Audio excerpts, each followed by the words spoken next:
This morning, when we dwelt on the theme of Tapasya of knowledge, we barely took one paragraph of a text which is so rich, so profound. But the passage we are now looking at, the Tapasya of Love, is even more profound, so much so that unless one reads it in its entirety, with deep concentration, one would not do justice to it. Because in this text, the Mother reveals to us the secret of love.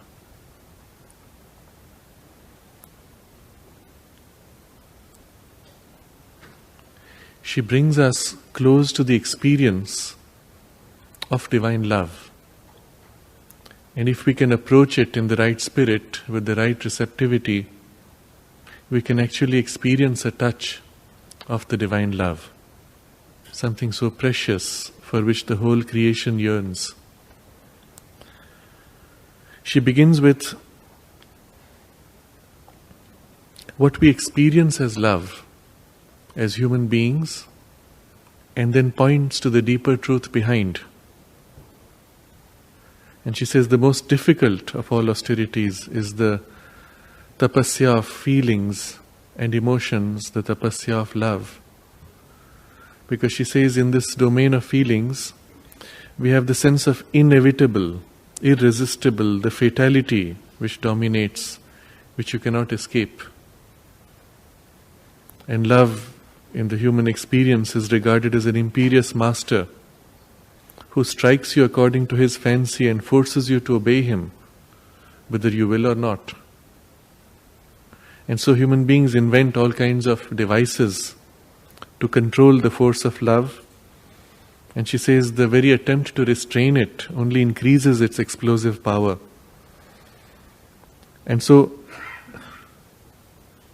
control, she says, does not consist of suppression and abolition, but of transmutation, a sublime alchemy.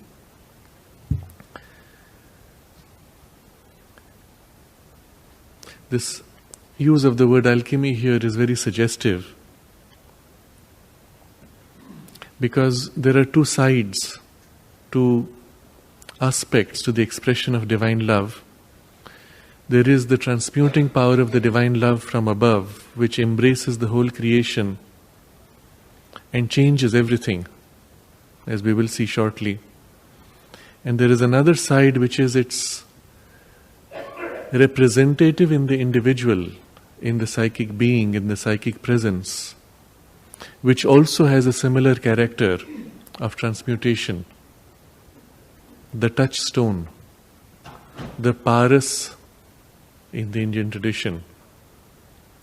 We read of the alchemical tradition where there is this precious gem, touchstone, philosopher's stone, or the paras pathar, the stone which is called paras. When it touches iron, it can turn it into gold. And this, although it could have a physical representation in literal terms, this even in the alchemical tradition is a symbol of the touch of this divine love. And especially in the contact that it has in the individual consciousness, in the psychic being. It literally has this power of transmutation. When we have an experience of the psychic being in its very substance, in the concreteness of its substance, we discover it to be literally the substance of truth. It is something entirely unimaginable. Everything you could have imagined it could be falls short of its beauty, of its sweetness, of its magical character. And when it touches, because it is something still living in the domain of life, when it touches anything, it has that power to transmute. And that is why it is the first secret, the first step in the journey of transformation.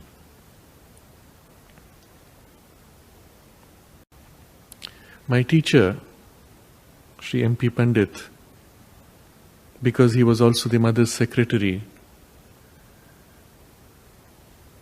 had occasion to experience from the mother her love and her divine love, not once but again and again, over years. And the experience itself prepared him in a way that on a special occasion, when the mother asked him, "What do you want?" he said, "I want your love." She said, "You have it." And he said, "I want to share it." She blessed him for a long time. And we had the experience many times when he came down after meeting the mother, as if an ocean of love was coming down the stairs. We had the experience with him many years after the mother had left her body of her melting love gazing out through his eyes, and we felt its impact transmuting us, transforming us from deep within. These are experiences one does not normally share.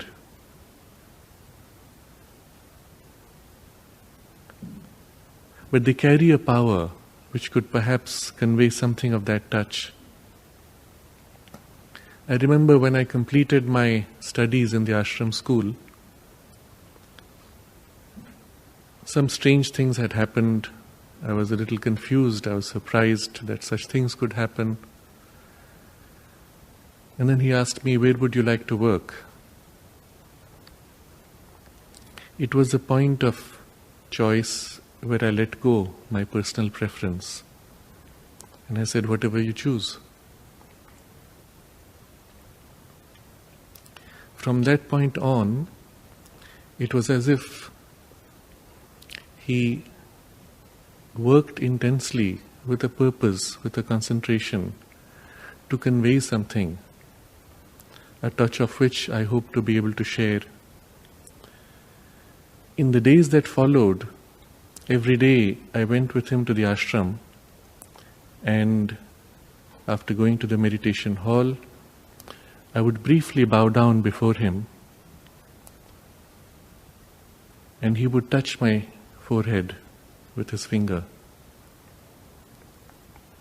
I do not know when, I do not know how, but over a few days and weeks, I noticed that every time that he touched, it was as if I felt a ball of liquid golden light entering and gently descending into my heart, and there it would explode. And it would be a bursting out of pure love. And I don't know when I noticed that when I came out after that, I walked through the ashram to go to work, and I looked at everything, and the world was so beautiful.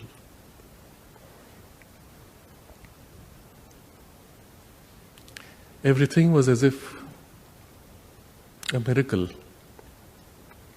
something of such great beauty. Not only the flowers, the plants, the walls, the air was beautiful.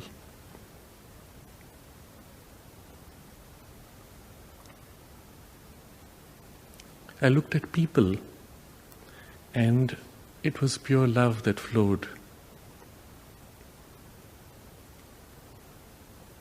I looked at stones, objects. I felt love pouring out and love flowing from them. My greatest enemy was just the one whom I loved to feel as an enemy. Even enmity was just a facet of love. And I would be in this state, magical, where the whole world was beautiful, perfect. Nothing could be more beautiful. And I would go to work. The experience itself would last, gradually fade through the day perhaps, but I do not know, because over the weeks, over the months, it was as if another layer and another layer and another layer was formed and built,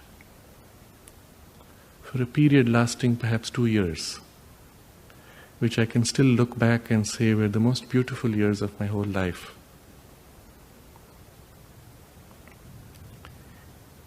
And I experienced there what it is that the Mother is describing here. The magic of that divine love.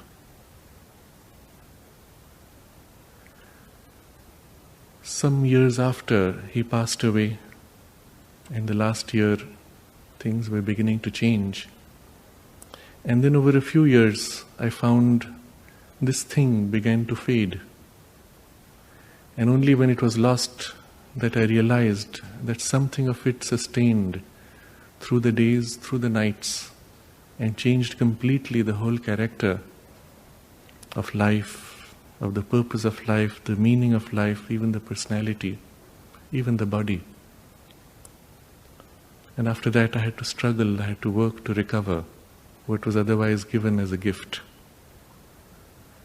But it was in this way that the Mother taught. It was this gift that she gave to each one who came to her.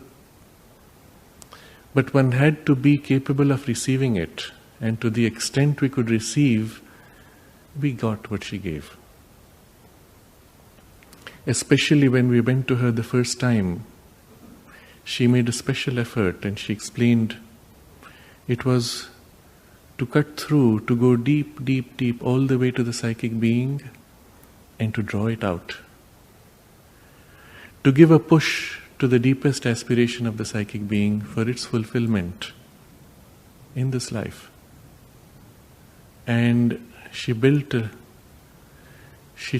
a thread, she built a connection straight to the soul, which she said kept us connected with her for lives thereafter. So many were those who had an extraordinary experience in that first meeting, but not necessarily after that. Many were those who went to her, and in each meeting something special was given, but she observed with some sadness that by the time people came down the stairs from her room, they had lost it all, and they were back to their normal consciousness. And it was because these things were given too easily, too freely, that humanity did not value them. But still it was an extraordinary manifestation where she brought down the divine love in a human body and poured it in the human beings around her.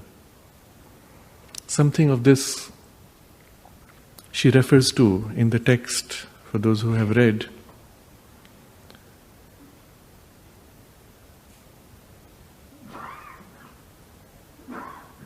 She says here that sometimes this divine love, true love, is able to incarnate in a body. And even there, it has to work, it has to struggle through the limitations of the body.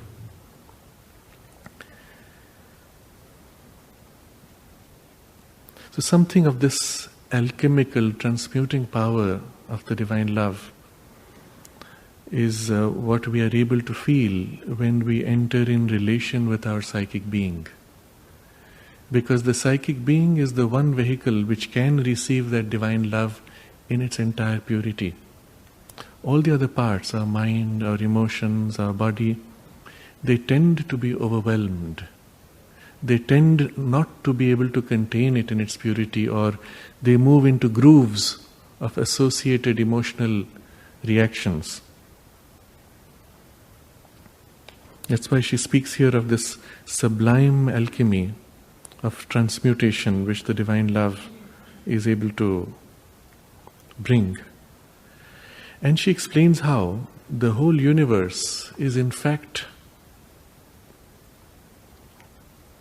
upheld by this divine love. She says, consciousness is indeed the creatrix of the universe, but love is its savior. And she says, unless you have an experience, you cannot fully appreciate this. But she says, I will try to convey that experience. And in the text that follows, you find this conveyed. Love is, she says, in its essence, the joy of identity. It finds its ultimate expression in the bliss of union. Between the two lie all the phases of its universal manifestation. Something so simply said, something so profound, it gives you the sweep of the entire cosmos. And the whole story of creation is captured in this. There are two extremes of love. In its essence, love is the joy of identity, and its ultimate expression is in the bliss of union. And she explains elsewhere that the whole creation was put out, the whole manifestation took place to realize this truth, to manifest this truth. All the possibilities were already held in the oneness of the divine consciousness. In that identity, where everything is one and held in that oneness, there was the love and the joy of identity, which is that love. But the ultimate expression is the bliss of union. But here there is already identity. Where is the question of union? Therefore, the oneness of the divine poured itself out into the multiplicity. And through the whole journey of evolution, that multiplicity of the universe comes back to unite with the divine. And when the whole cosmos moves back and unites with the divine, it is as if two different things merging. And in that is the ultimate expression of love in the bliss of union. So this highest bliss of the entire cosmos merging back with the divine without losing its separateness, merging into union, remaining still separate, that is the secret of this whole journey of evolution. And that bliss is something indescribable.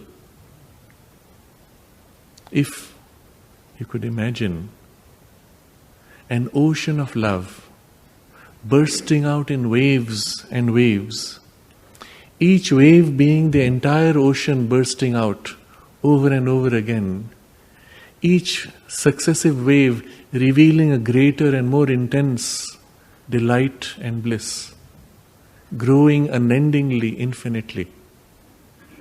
Such is the character of that blissful union that the entire creation is meant to experience, to manifest in that divine consciousness. Sri Aurobindo points to this and says, all the suffering of the billions of years of the struggle of evolution to bring us where we are cannot be explained unless the journey further is something so extraordinarily beautiful that it will justify all the suffering that the creation had to go through. And all that suffering is perhaps as if necessary to build the base that would allow this kind of an extraordinary manifestation of bliss. And it is towards this that our individual journey of life is leading. Individually, collectively, universally, the whole universe and each substance and atom of the universe someday will experience this, and we would experience that oneness. Put in another way, Sri Aurobindo uses this image.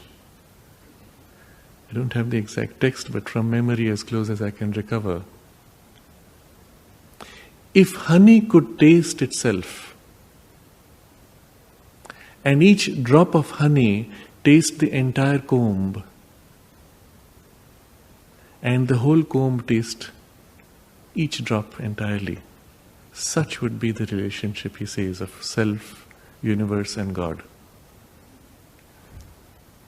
A drop of honey tasting itself, is that the experience of the self-realization? You experience the bliss of discovering yourself. But then after that, it's not complete until you experience the whole universe as yourself, and the bliss of tasting the honey of all that is in the universe, and all the infinite diversity of all that is. Each perfume of each flower, and each beautiful form of each flower and plant and being and animal and object is only a facet, a shade of the bliss of the divine love, gently revealing something of its touch. All experiences of the senses are meant eventually to be revelations, entry points, gateways to a facet of that divine bliss. And so you get a sense of where this is all heading. How long will that take? It doesn't matter. It doesn't matter how long it takes. Because each step forward from this point on can be a step towards something which we feel growing bit by bit, more and more.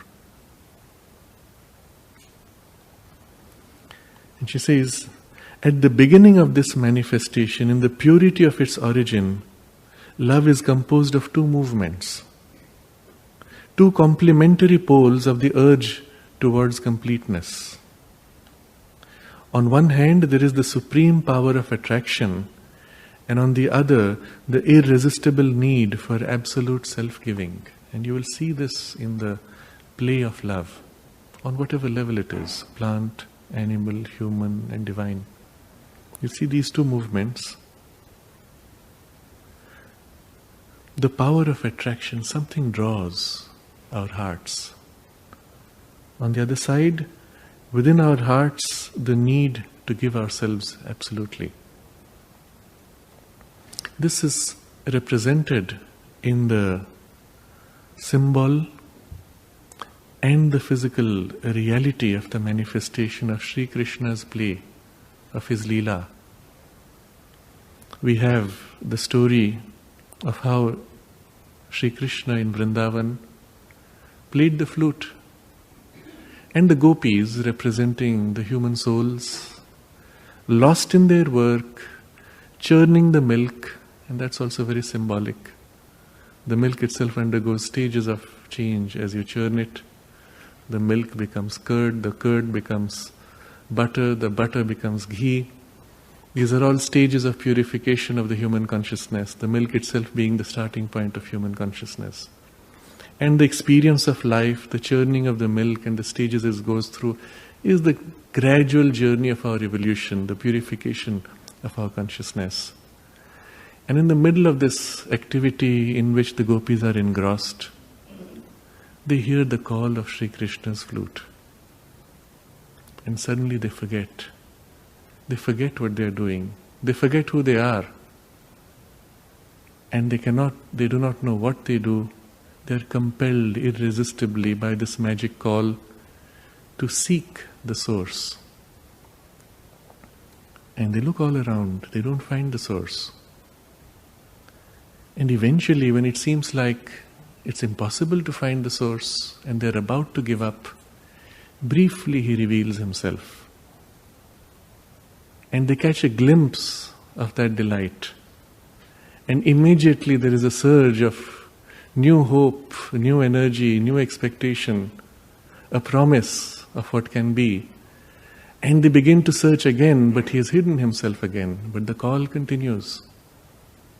And bit by bit, in this way, he draws them away from their mundane life, draws them deeper and deeper into the forest, until eventually, deep in the forest, in the sacred grove, they discover him. And then there is the great symbol of the dance that takes place. Oh, there are other stories, variations in between. While they're looking for him in the forest, they're tired, they want to rest, they go for a bath in the river, and he steals their clothes, and then they're ashamed. They refuse to come out unless he gives back their clothes. Profound symbols. There is an aphorism of Sri Aurobindo, again I will say as close as I can remember it. where he says, when God tugged at my dress of sin, I was happy to give it up. But when he pulled at my dress of virtue, I was afraid and refused. It was then only when he tore it away from me by force that I realized how I had been deceiving myself. You see, this stealing of the clothes has a profound symbol. These are the coverings by which we deceive ourselves, hoping in the process to deceive others and especially to deceive the divine.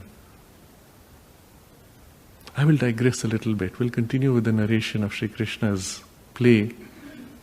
This is the story of the sadhak in the ashram who had done something which he thought was really bad, and he couldn't bear to speak of it to the mother.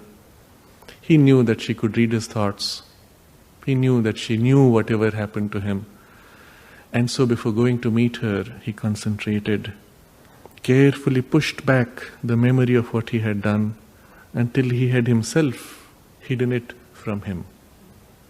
And then putting forward this very nice, sweet, angelic front, he went to the mother and she received him as graciously as always. And he came back. Whew, I managed to fool her. The second day he made the same effort, the same concentration. And the third day and the fourth day. Eventually, after a long period of struggle, he said, this is too much. I can't bear it anymore. It's too difficult for me and I feel guilty. I'm hiding it from the mother. And so he went to the mother, ashamed. She received him just as graciously. And he said, Mother, I want to tell you something I've been trying to hide from you. And very sweetly the mother said, don't worry. I saw it the very first day when you came. It was peeping from behind you. We think we can hide from the divine. We can conceal our errors, weaknesses, our sins from the divine, who is already within us, who is in the very substance in which our so-called wrong is being committed. The bad thoughts that take place in your mind, the actions which you do, which you think are wrong or contrary to your ideals, they are taking place in the substance of divinity ultimately. The divine knows you more intimately than you know yourself, so who do you fool? And yet we need to do that at an early stage of our evolution, otherwise we can't face ourselves. It is one of the most painful experiences in the spiritual journey when you're forced to see yourself for what you are, bared completely. It is painful because you see in yourself everything, all the filth of the universe which you have criticized in others is all there inside you. Because you are part of the universal substance. You are not different. It's just easier to see it in others than to see it in oneself. And when you criticize, it's because you see things sprouting in others which in you may not have sprouted so much. But the soil is the same, the seeds are the same. Different things sprout in me, different things sprout in the other. And as I criticize him and he criticizes me, unknowingly we're all one substance. And we could just have been sitting in each other's bodies and it would have made no difference.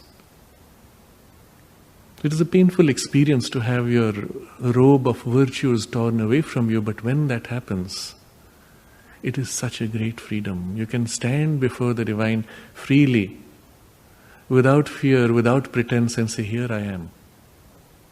Mold me, shape me, transform me, make of me what you choose. And the mother said she much preferred that people came to her that way than people came to her with this angelic front pretending to be this nice, pretty person. She said she had to cut through that layer to get to them to be able to change them. If they came as they were, then she could work on them as they are and make the transmutation more easily. And so the gopis in the rivers struggle with their clothes, which Sri Krishna steals. And they are forced to face him as they are. The human soul stands before the divine. And through many plays, through many such mischievous means, he steals from you the very things which you are most attached to, the very things you consider most precious. And it is only when you lose what is most precious that you realize there is something more precious which you had forgotten. And you become free. The sense of freedom at each level, at each step of that journey grows. And finally, they meet in the sacred grove and Sri Krishna dances with them. As the journey has proceeded, they have been prepared, they are now open to Him, they know Him as their Lord. And when He dances with them, each soul experiences the Lord uniquely. And so they say, Sri Krishna dances with each gopi. He multiplies Himself and dances with each one. But He is not multiplied, He is still the same one. But He is uniquely with each person, but wholly with you. It's not that a part of Him is with you, a part of Him with another. He is wholly with you. And He dances. And the whole journey of life, the play of life, is the dance of this love, this self-giving of the human soul to the divine, pure love. You recall the text we read from Savitri this morning, and this whole world is only he and she. These two extremes we experience, the power of attraction and the irresistible need for absolute self-giving, which is deep in our heart. And this power of attraction is the very meaning of the name Sri Krishna. You've all been perhaps told that Krishna means black. And Krishna was called Krishna because he was dark. Yes, it's a sweet way of saying something, but that's not true.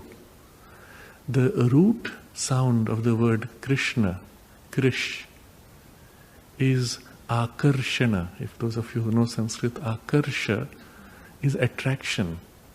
Krish is the power of attraction.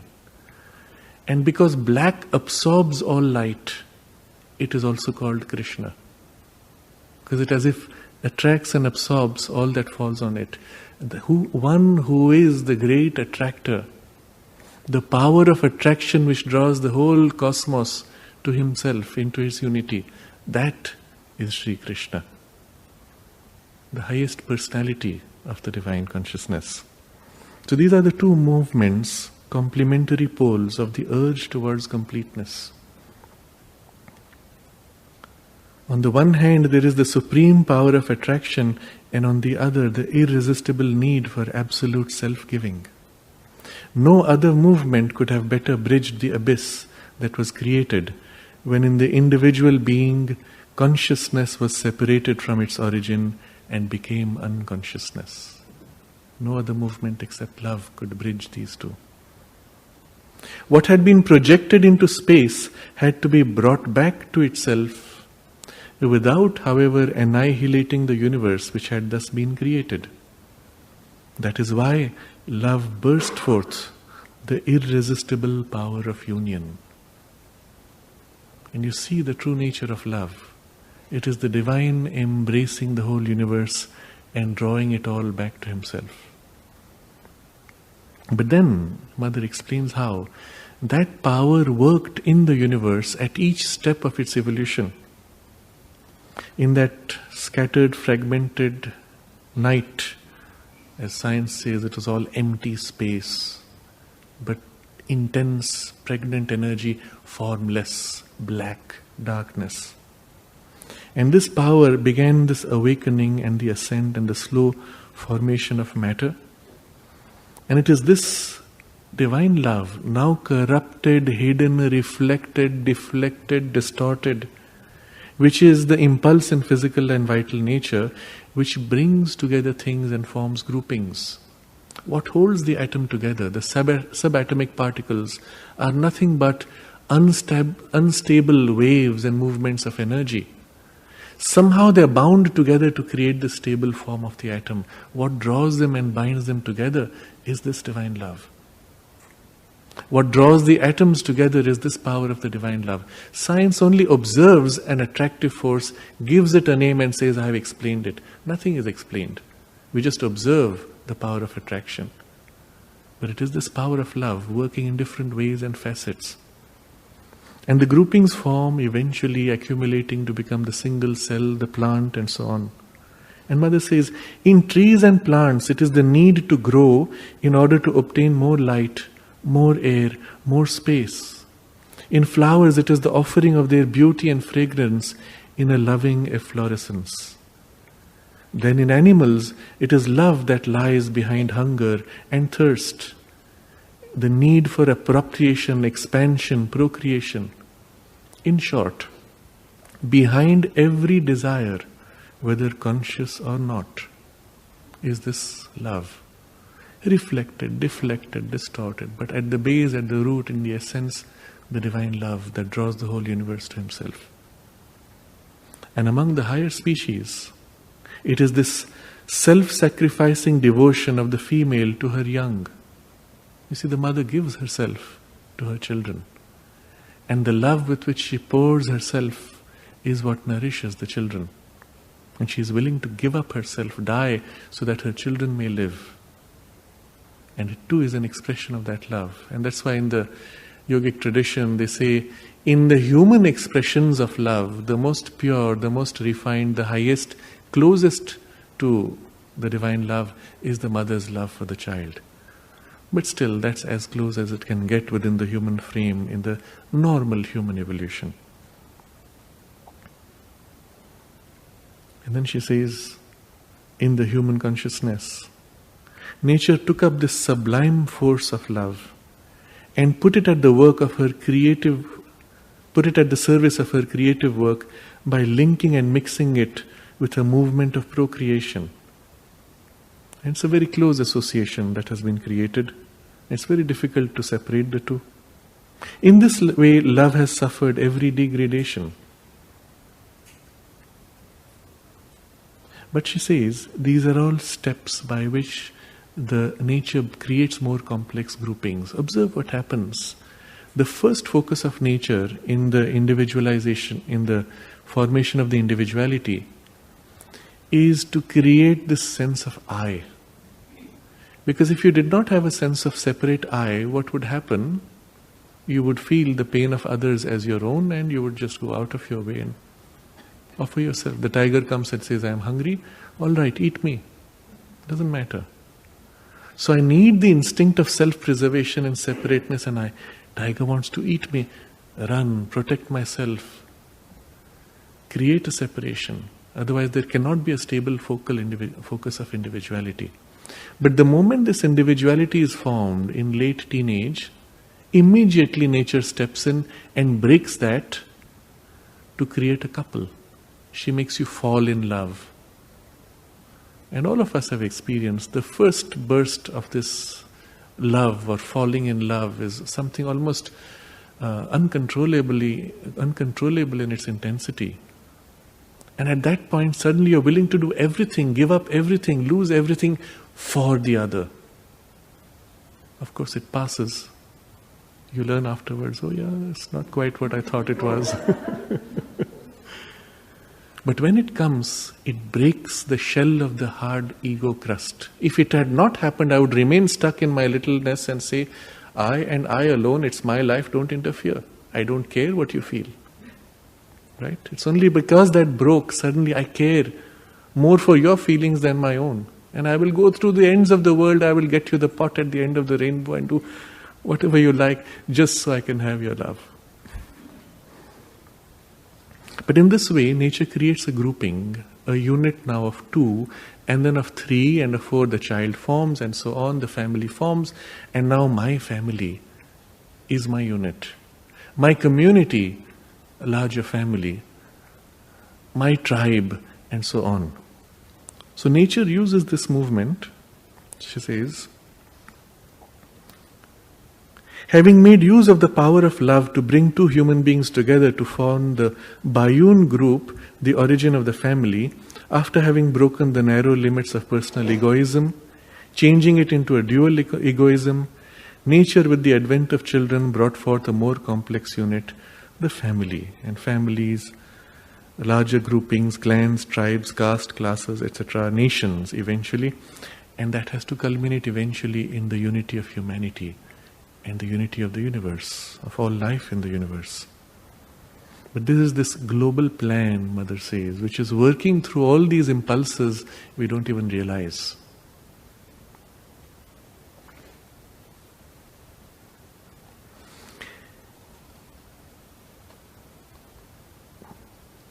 She then points out how this love creeps out in brief flashes, the glimpses that Sri Krishna gives us when we are about to give up, so that suddenly we have a renewed hope. Each time an individual breaks the narrow limitations in which he is imprisoned by his ego and emerges into the open air through self-giving, whether for the sake of another human being or his family, his country or his faith, he finds in this self-forgetfulness a foretaste of the marvelous delight of love. And this gives him the impression that he has come into contact with the divine. She refers to this also as the magic effect of love. Each time you do something where you forget yourself, you help another, you give up some self-interest for a greater cause, you have this delight, something special, something magical takes place. And it is like that glimpse that Sri Krishna gives you. And you say, there is something even more beautiful waiting. You're reminded of something which you always knew deep within, but which you have forgotten long ago. And you forgot that you forgot it.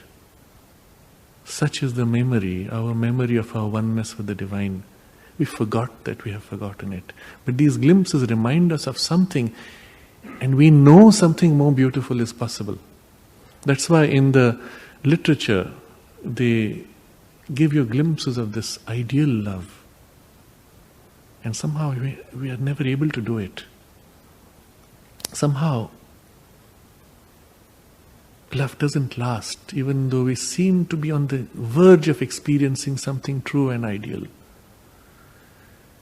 You will see Romeo and Juliet, you know the story, where they both had to die. You've seen the movie The Titanic, and I point out it was not the size of the ship which made the movie great. It was something else which happened there. It was like an alchemy, a transformation, a brief spark of true love that these two young people experienced. It's that which made the movie great. And you notice what happens at the end of the story. The director of the film, in an interview, explained, we had the choice. We could make him live, or we could let him die. And we chose to let him die. And you understand why?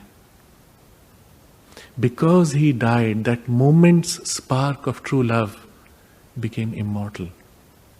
It stayed with her through her life as her inspiration. And in the movie it's beautifully shown, her life ends in that union. But if he had lived, what would happen? They would have got married, they would have quarreled, perhaps separated. The true love would have gone very quickly. Very quickly. It doesn't last.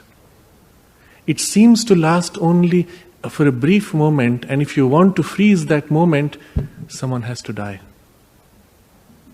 The god of death places this as an argument to Savitri in the text of Savitri, and says, in order for love to become immortal, it has to die.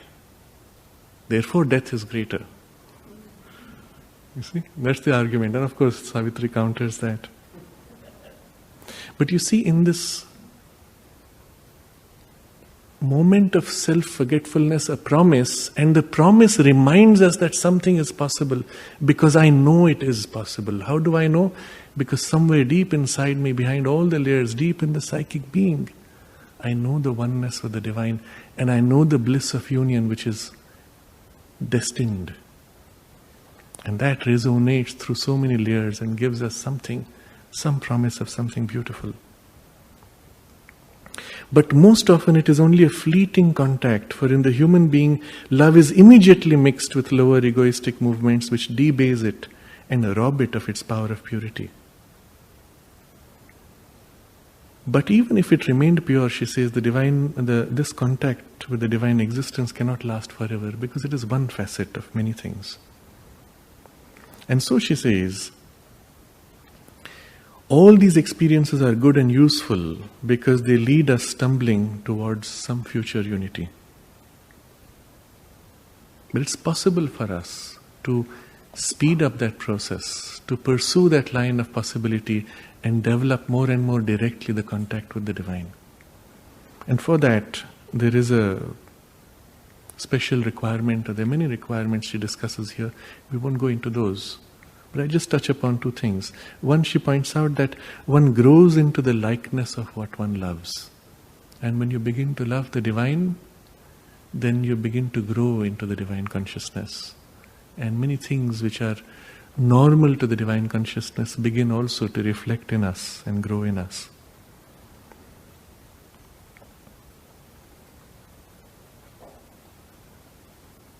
So she says the requirement which is for this is to turn to the divine and seek that love in the divine.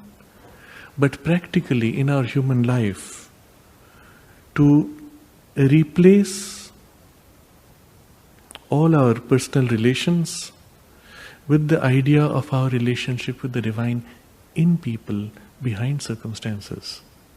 And as a result, she says, we have to develop a total, unvarying, constant and egoless kindness and goodwill towards all. But the joy and the gifts of all the joys and pleasures and help and support, we expect only from the divine. Even if it comes through people, we recognize that it comes from the divine. Such is the nature of the discipline by which we can build more and more directly that connection with the divine and experience directly the action of the divine love. Not necessarily something which everybody is in a position to practice in daily life. And therefore, what we can draw from that as a simple first step is to bring in this idea that all of our existing desires are only distorted reflections of a deeper truth. All of our existing relationships carry a deeper divine potential, and we can grow towards that potential when we remember the divine presence in all things. And a simple exercise which you can begin this journey is every morning when you sit for that period of concentration, after you have worked within yourself, you turn to gaze at the world around you. Begin with your immediate family members who receive the worst of you generally, and open your heart with love towards them.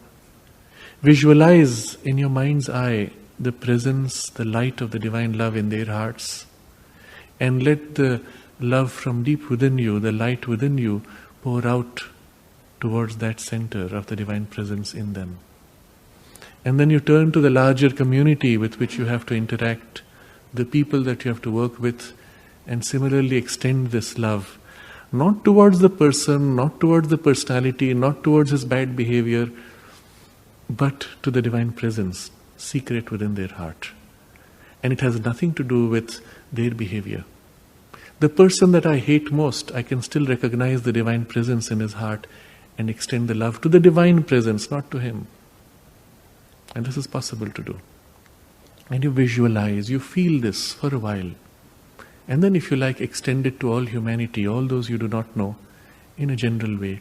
And all creatures, all sentient creatures, animals, plants, stones, towards Mother Earth, to all beings in the whole universe, to the whole universe itself, and back to the divine.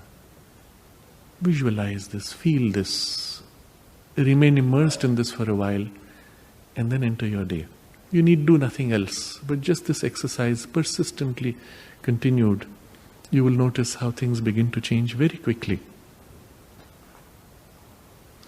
If as a result of these, you begin to have also more concretely the contact with your own psychic being, then you will find things changing even more directly.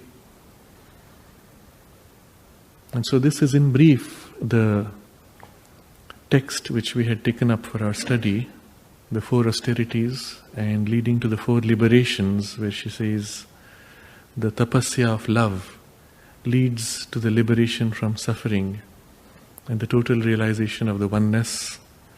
The Tapasya of Knowledge frees us from ignorance of the mind and develops the mind of light. The Tapasya of the Vital leads us to freedom from desire and the power to identify our will with the divine will. And the Tapasya of the body consciousness frees us from slavery to nature's laws. And this together, all of these make us ready for the highest realizations. So in a sense, it's a program for life, perhaps even a program for lives together, of which small beginnings can be made as we are where we are today. And this was the large framework intended for the theme of this retreat, which is the divine in daily life. So I will pause here and invite your comments, questions. And I would go back purely to this. Love is in its essence the joy of identity. It finds its ultimate expression in the bliss of union. Between the two lie all the phases of its universal manifestation. One of the problems with love is because it has so many colors. And the language does not allow you a vocabulary to express all those colors. In English, it is one word. I love to eat ice cream. I love my dog. I love my parents. I love you. And they're completely different experiences. There's something common, of course, and so the whole thing is grouped together and made into love. And so what happens is when the teenager falls in love, he says, I love you. He doesn't say, I passion you, I infatuate you. He thinks it's love, but it's infatuation, it's a passion, it's whatever, one of the many colors of that, even within that. And then much later, perhaps in life, he may experience something closer to true love. And he says, oh yeah, that was just passion. But we don't have a vocabulary, unfortunately, in the language. So the experiences get conflated together and then we are confused because we think it's the same thing.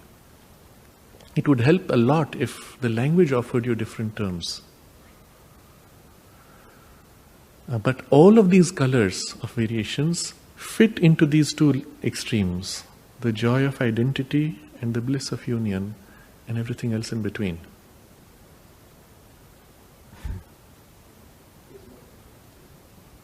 Yes? Okay, yes.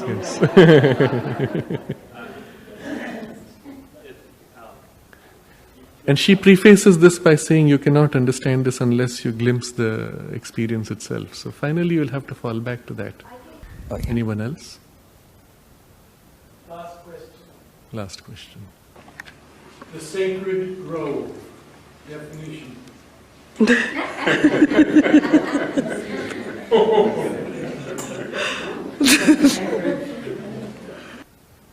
Symbol, it's a symbol. I can't reduce it with a definition. The forest, see, these are, a symbol has a tremendous power because it can be understood on so many levels. The question was the definition of sacred grove. Okay, it's a symbol, but a symbol can be experienced on so many levels. And the moment we try to reduce it to a definition, we kind of narrow to one flat grade level. We lose that multiplicity of its meaning. But if I don't narrow it too much, the forest in the Veda has this sense of the multiplicity of life. And in the forest, each plant carries deep within it the sap, the juice, which is its nourishment, which is its life force. And the Veda describes how you take that plant, and to draw out the sap, you have to crush the plant, grind it with stone, and then the sap comes out, the soma, but it's not yet pure. It must be filtered, strained, purified, and then offered to the gods, and then drunk. It is the wine which invigorates, which strengthens, the wine of delight. And so you see the place of the forest. The forest is the fullness of life. And all the experiences are these vines, creepers, plants.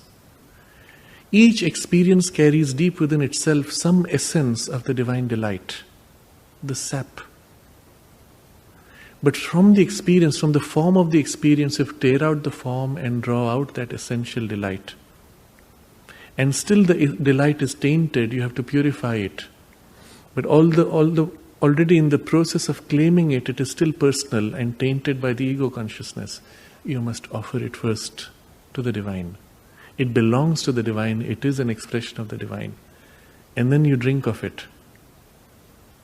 And it is the delight which burst out when the whole universe was born from the oneness of the divine consciousness. It is the delight which is now seeping inside, working from within, secretly within all experiences.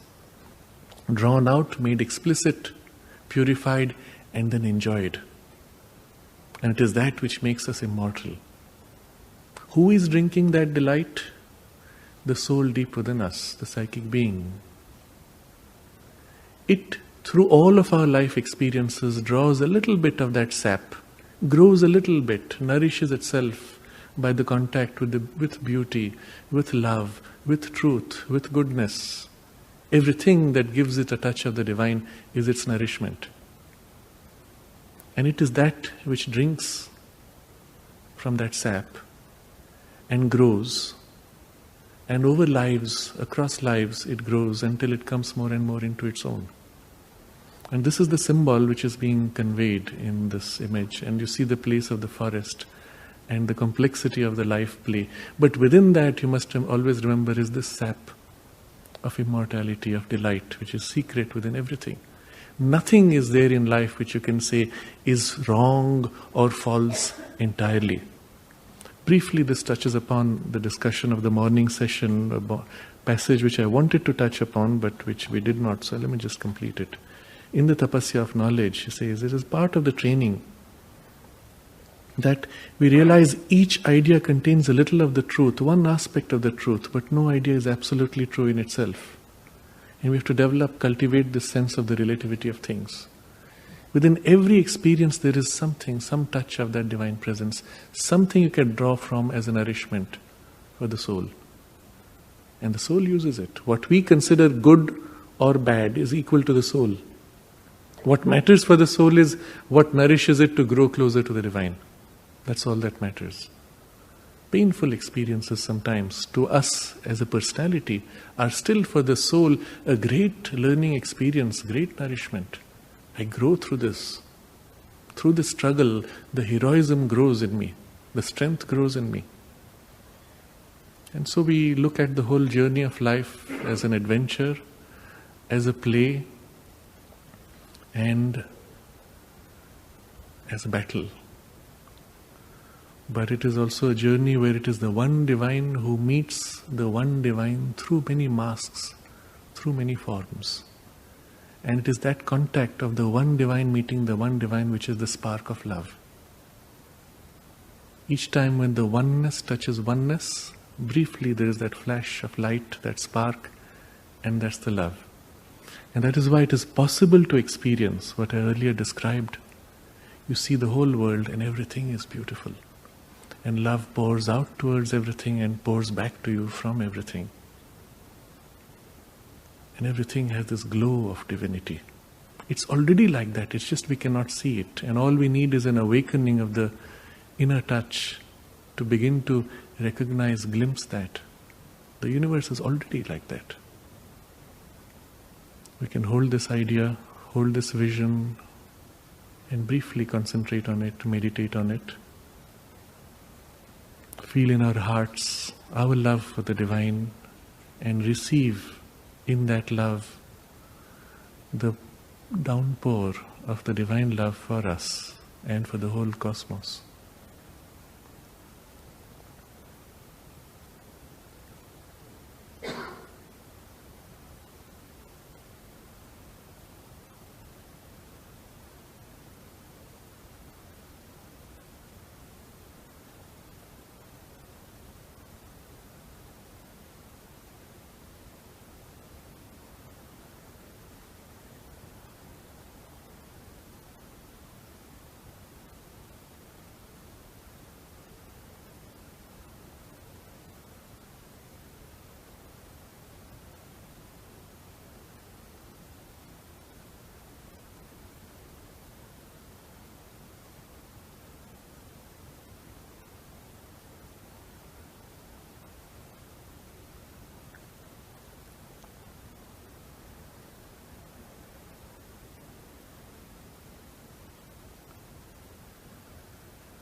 Ooh.